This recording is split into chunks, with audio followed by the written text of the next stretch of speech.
Hi, my name's Grainger and this is one of my midlife gap year videos. Many of you are very familiar with the fact that I live a beautiful, beautiful, very blessed life now,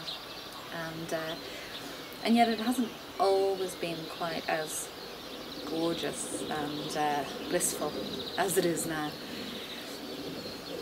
It's Easter this weekend, and I'm reminded of an Easter about 8 or 9 years ago, where I really felt as if my heart had been ripped out of my chest and stamped on. Somebody who I loved very dearly had betrayed me, and I found out about it over the Easter weekend, actually on Good Friday, and it definitely wasn't a Good Friday. I had been betrayed. My trust had been broken. I felt as if I had been stabbed in the back. Really deeply, profoundly hurt by this person. And I was reminded in the midst of all my pain and my anguish, what it felt like was that I felt as if I had been crucified. By the pain of this experience, and also by the pain of my thoughts around the whole experience as well, by what I was telling myself, what was going on in my head, the mental turmoil which was creating so much emotional turmoil within me. And I'm sure as you're watching this you'll probably be able to relate to an experience in your own life where the pain has been almost unbearable, the emotional pain has been almost unbearable. Anybody who's experienced betrayal will know what that feels like. It ain't good. And I remember over that Easter weekend, I was on my own for the weekend. I was in Donegal, and I was in pieces for the first 48 hours, feeling as if I was being crucified, feeling as if my world was falling apart, as if I was falling apart.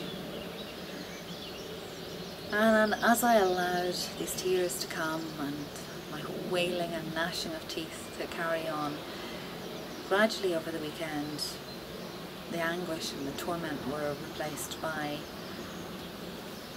some kind of thoughts along the lines of, okay, now what are you actually learning from this? What is it that you want in your life? What do you really want, Jenny? And I started thinking about that particular situation and that particular person, and I started to come up with thoughts like, okay, what I really want is to be around people who love and accept me fully. I want to be in relationships with people who I can trust 100%. I want to feel safe. I want to feel loved. I want to feel valued. So I used the experience of what I didn't want, what I knew I didn't want, to teach me what I did want. I wanted to feel, as I say, I wanted to feel safe. I wanted to feel safe to be me. I wanted to be able to express myself clearly. I wanted to be around honest people, loyal people. I wanted to feel alive rather than this deadness that I was feeling. And gradually, as I say, as the weekend went on, this clarity that was coming to me in terms of what I was learning about myself and what I wanted from my life became stronger and stronger, and a little glimmer of hope started appearing, somewhere just in here, tiny glimmer of hope. As the pain gradually, bit by bit, subsided. Now, it did take months for the pain to fully subside. But by the time Easter Monday came around, I was like a new person. I had a sense of calm, a sense of peace, and a sense of rebirth. I felt as if I was stepping into a new phase of my life. I was letting go of an old toxic relationship which no longer served me, and I was very clear on the type of relationships which I did want. I felt strangely, hello butterfly, I felt strangely stronger. I felt a bit like a butterfly that's just flown past, coming out of the cocoon and allowing itself to to spread its wings and show its colours, its beauty to the world. Shortly after that I actually went and got a tattoo of a butterfly on my arm, and this was to remind me of two things. One is that there is always hope, because the butterfly in Japanese culture is a symbol of hope, and it also symbolises for me to remind myself to spread my wings and to show my beauty to the world, not to hide myself away, which I had done in the past.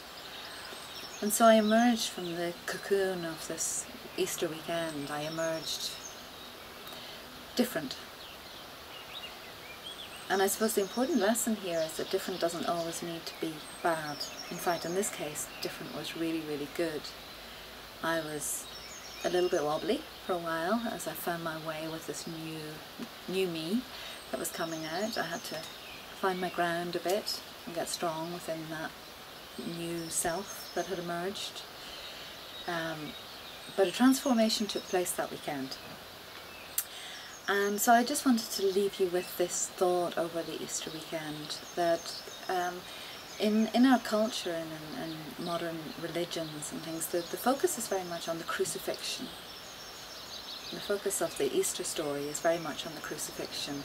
We have images and icons all around the world of Christ on the cross in great pain and anguish.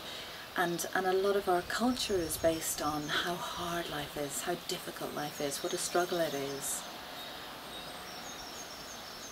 And that weekend 8 or 9 years ago reminded me and left a very deep imprint on me that maybe we could just shift our focus onto the resurrection, onto the rebirth, onto the new life, onto the coming again, and our ability as human beings to be reborn, to start again, to be renewed, and also, importantly, to learn from the experience, to work out what we don't want based on, to work out what we do want based on knowing what we don't want.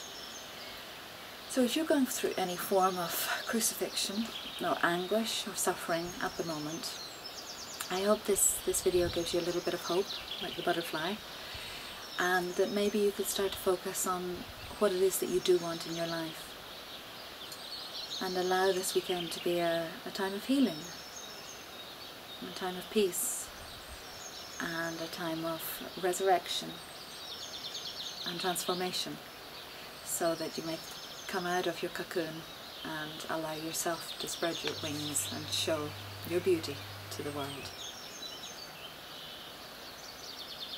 Please share this video with anyone you know who might be suffering a little bit this weekend, or a lot this weekend. And if you've enjoyed it, please subscribe to my YouTube channel at Fresh Start Coaching. I hope it helps. Have a beautiful Easter weekend. Namaste.